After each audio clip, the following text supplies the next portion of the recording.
Cái daram ha ka tui kwal venga khosamek ania taksa in soi lam fitness kan ti te le taksa siam rem kan tiang chi ni mai bodybuilding kan tiang chi te nuam ko ti zong ania tin tuna hian reborn gym khatla hian instructoring ko mek bokani a nia ti ra chan football ta kan nuam kan tia mi zo no pang bokin mi zo wa chuan football hi nuam kan ti veka thia kan khel chho ve ma se zirna van te khan ti reng khalo rem to lo full time in khel te khalo rem to si lawa chu te ni van chon thil dang ti tur kha kan ngai to chawa ma se ka thian pa hian tiang gym lam pang hi kala ke mai chon kalo shangai mi lawa ril ru point kalo la nei chin ngai lawa khan minan soi mu ve ti chon in kal veng miang khamin tia 2013 March la ven litan ka sia ta chon electric van community gym a khoi kan zu join ve ta ti chon kan kal chho ve akum 2013 kum phei chon eng khakata voi ni ka lang ti ve ni nuam khakati lo topa ma se ti tur dang o mek lo thil dang khakan ban san ve lo to se kha nia nia thil ti ani jo hadam takhi om thei bak lo bodybuilding angat pe chu exercise sim point ha thak ve ma sim point an mu rungat pe ha thak ti te po hian anom ve boka tiang te po chu niang ke ni te po a chho songa kal tur kan ni ti kan se sa ti ra khan ma se tiang em chu a ha thak ni kha chu kan be sei phangai lo chu ka tu ma ka tiang ti ngai kha kan lo la set big lo le kan ngai to ngai lo wang khan ti kha kan kal chho ve a ti ra chon hei supplement cho tha kan tiang chi taksa tu mo tu rang te kha mi zo wa chon la eng lo kan lo shel tu lo ta cho tha e ngai ti te kha ka tiang te kha e ngai ti te kha nan se chho ve a ma se aman te kha ngai to a ke ni college kal mai kha kan nia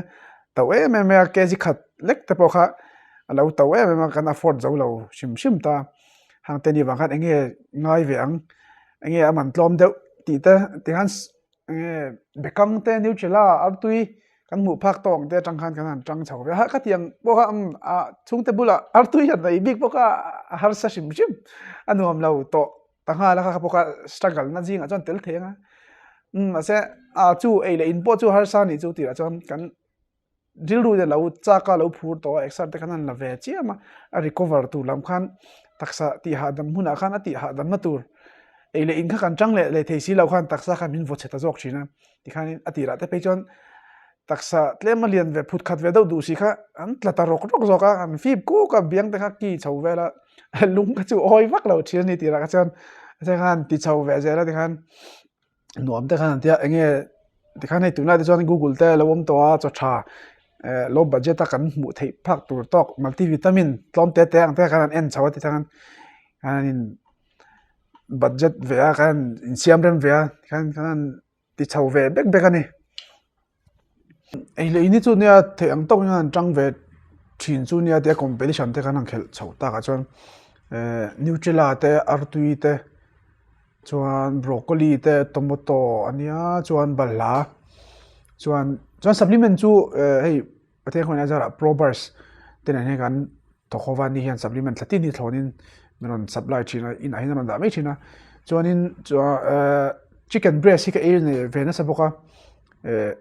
chuan chi hi chipa ngai ka e ngai lawa sea salt himalayan salt kan tiang chi do hi ka e chinta ayeng hi tuinen kan mixa chon chu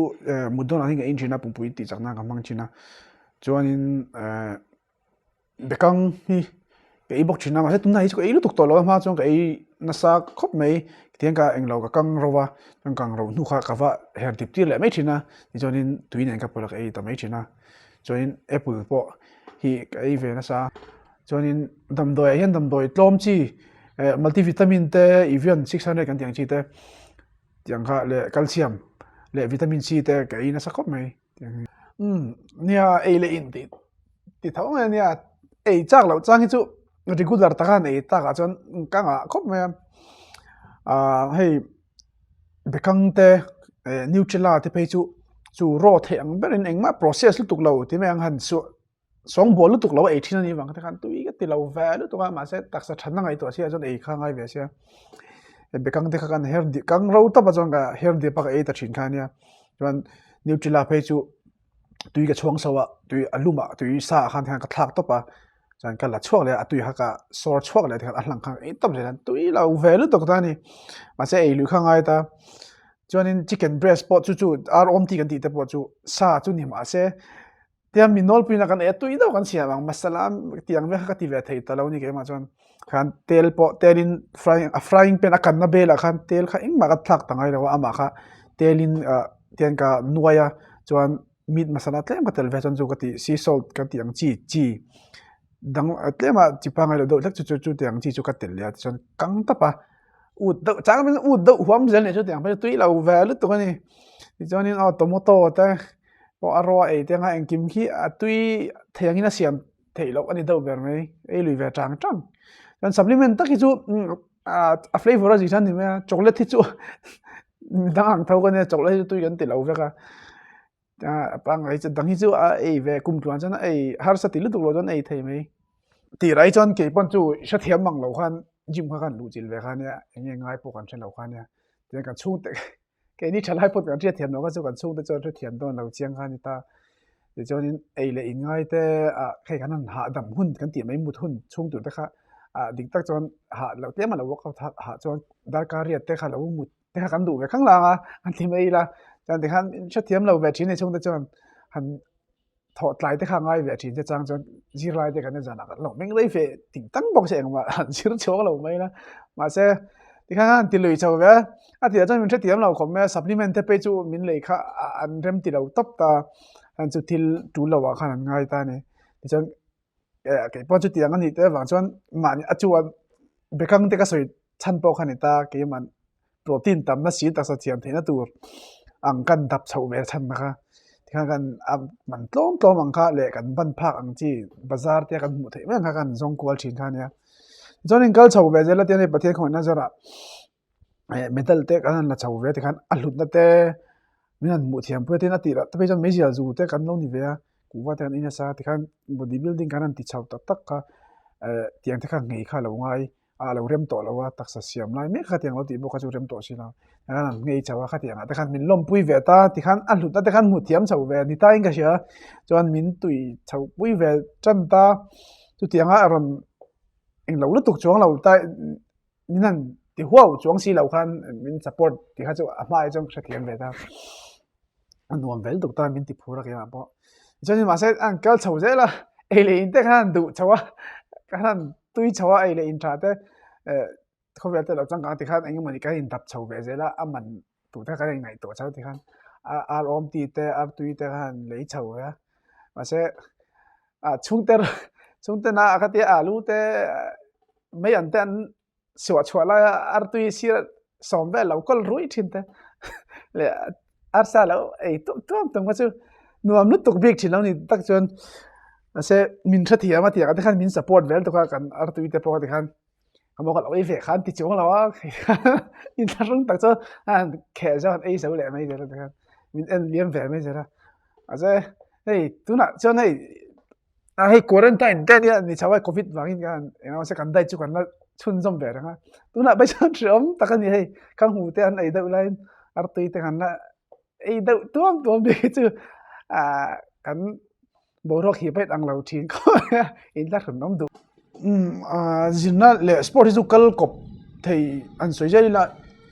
kal kop tur chu nia mi zawa phe chuan kan baseline tur chu zirna tur ania zirna hi poimo sport tangan kal dei han e jona turi dang mi zawa phe chon kan ram chunga phe chon wang vel do ta ni chu wan chon tuna sport an ti khan e gym tuna chon gym chung chang chau ka soi chung lo ta basketball te volleyball te badminton football zong te po eng game ti ka te khoi sang table tennis sang thleng po nyang ni khan te kha chuna class ang kalanga tlaya ti khan inti thoven pa in relax pa in an khelanga kan tianga ti chonin jana lekha siruna kan zir le ame ti chonin circle the win ti tiang chon akal kol ver ti tani kong hnia kan kal kop theidon ti tani chu ke ma bun tu tiang chu kang du dan thina nia ma samela chon pathian ania du ta chon zirna du ta sports ti han kan ai to ga thina asan chu kan theta wang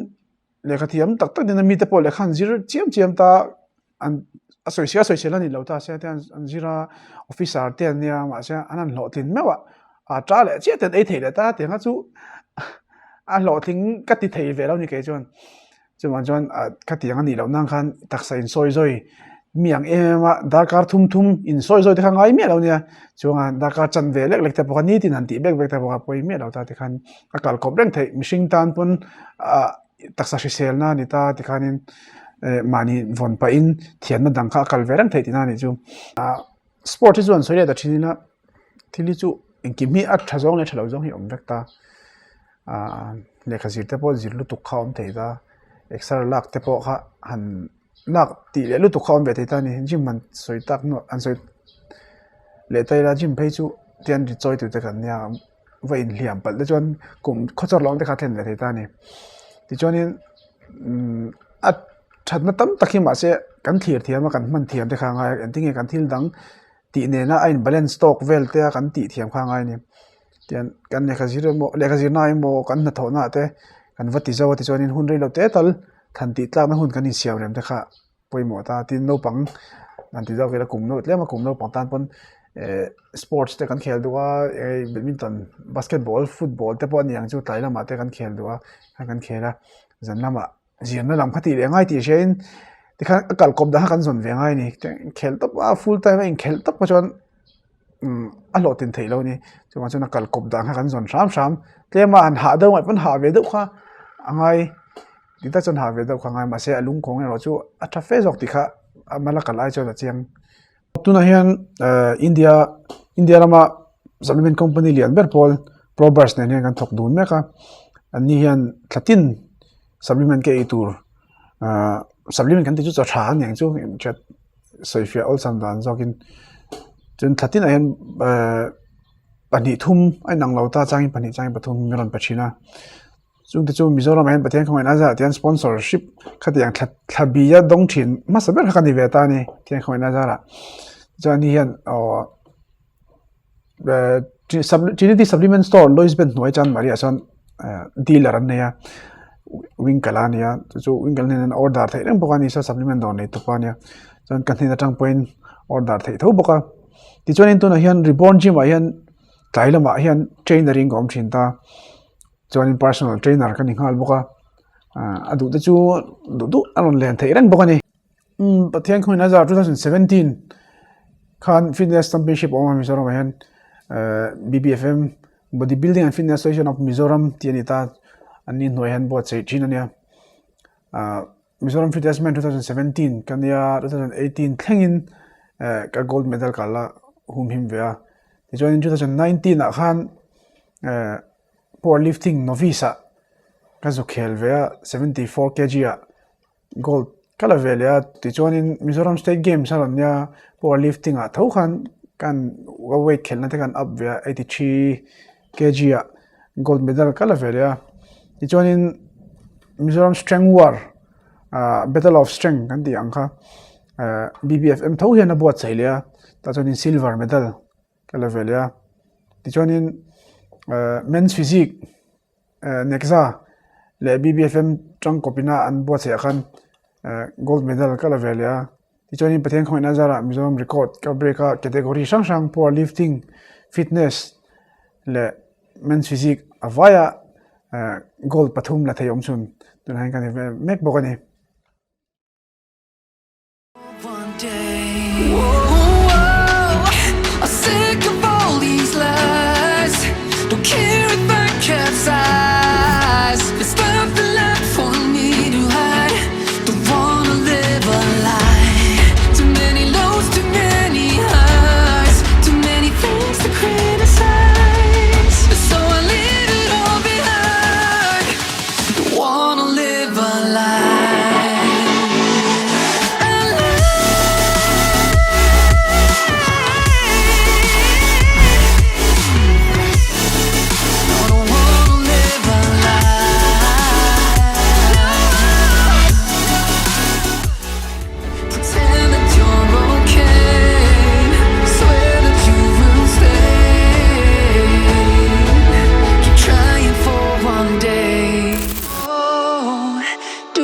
say goodbye, refuse to question why.